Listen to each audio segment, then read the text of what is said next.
আসসালামু আলাইকুম। আশা করি সবাই ভালো আছেন। তো দেখতে পারতেছেন আমার এক ভাই অনেক দূর থেকে একটা পার্সেল পাঠাইছে। তো আজকে আমরা খুলে দেখব পার্সেলে কি আছে।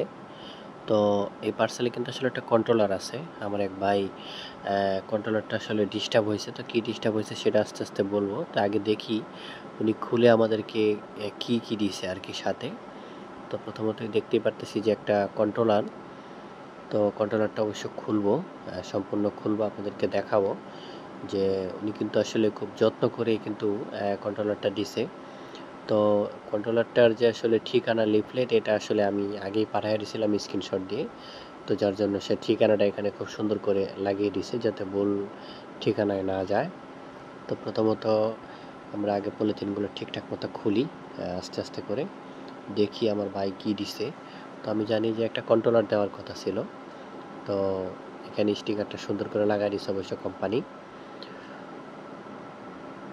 তো দেখতেই পারতেছেন এখানে কিন্তু আমার যে দোকানের যে অ্যাড্রেস এটা এখানে সম্পূর্ণভাবে দেওয়া আছে।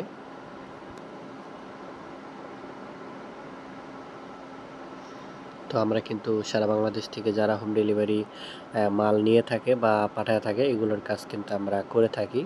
তো আজকে এই জন্য চাইলাম যে এই বিষয়টা শেয়ার করি আপনাদের সাথে, তাই বিষয়টা শেয়ার করলাম। তা আসলে এখানে বিষয়টা হয়েছিল যে উনি একটা সিকিউরিটি অ্যালার্ম লাগাইতে গিয়ে কন্ট্রোলারটা যে টেকনিশিয়াল ভাই কাজ করতেছিল সিকিউরিটি অ্যালার্ম লাগাচ্ছিল সেটা লাগাইতে গিয়ে ক্ষতিগ্রস্ত করে ফেলছে। তো দেখতেই পারতেছেন আমাকে সে একটা ডায়োড দিয়ে দিছে সাথে। অবশ্য উনি হয়তো ভাবছে যে আমরা ডায়োডের কাজ করি, তো যেহেতু দিয়ে দিছে আমি অবশ্যই তাকে এটা ঠিক করে দিব। তো ডায়োডের সাথে কিন্তু যে কন্ট্রোলারটা দেওয়ার কথা ছিল এটা কিন্তু দিয়ে দিছে। তো আসলে এই কন্ট্রোলারটা একটু একটু করে খুলবো, খুলে আমরা দেখব যে আসলে কন্ট্রোলারটা কি হয়েছিল। তো আমাকে যেটা বলছিল যে সে বলছিল যে আসলে কন্ট্রোলারটা ফায়ারিং হয়েছিল।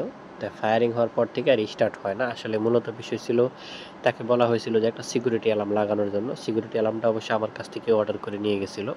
তো এটা লাগাতে গিয়ে হয়তো ওই টেকনিশিয়াল ভাই বুঝতে পারেন এই কাজটা, যার জন্য ক্ষতি হয়ে গেছে। তাই ওই ভাই আসলে পরে বলল যে ভাই আপনি আমাকে এটা ঠিক করে দেন অথবা আমাকে একটা দিয়ে দেন। তো আমি যেহেতু ক্ষতিগ্রস্ত আসলে ভাই খুব গরিব মানুষ, তো তারপরেও আমি বললাম যে ঠিক আছে আপনি পাঠায় দেন, আমি দেখি আসলে কি করা যায়। তো সবশেষে যাই হোক পরে মোটামুটি ২-৩ দিন পরে সে ভাই অনেক চেষ্টা করে, কুরিয়ার ভালো বোঝে না তারপরও পাঠাইছে। তো দেখতেই পারতেছেন কন্ট্রোলারটা কিন্তু খুলে ফেলছি। কন্ট্রোলারটা কিন্তু যথেষ্ট ভালো একটা কোম্পানির কন্ট্রোলার। তো মুসফেট কিন্তু কোনোটা খারাপ হয়নি। তে তার ২টা কাটা। তো যাই হোক তার ২টা ওরা হয়তোবা যে কোনো কারণে কেটে হয়তোবা আগের কন্ট্রোলারে লাগাইছে।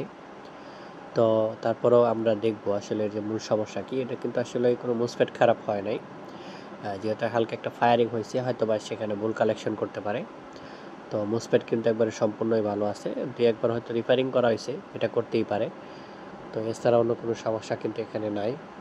তো এটা মূলত যেটা সমস্যা হতে পারে আপনি দেখতে পারতেছেন যে এখানে যে সিস্টেম আইসিটা আছে, তো একটু যদি ভালো করে দেখা যায় সিস্টেম আইসিটা কিন্তু খারাপ, হয়তো আপনাদেরকে আমি বোঝাতে পারতেছি না।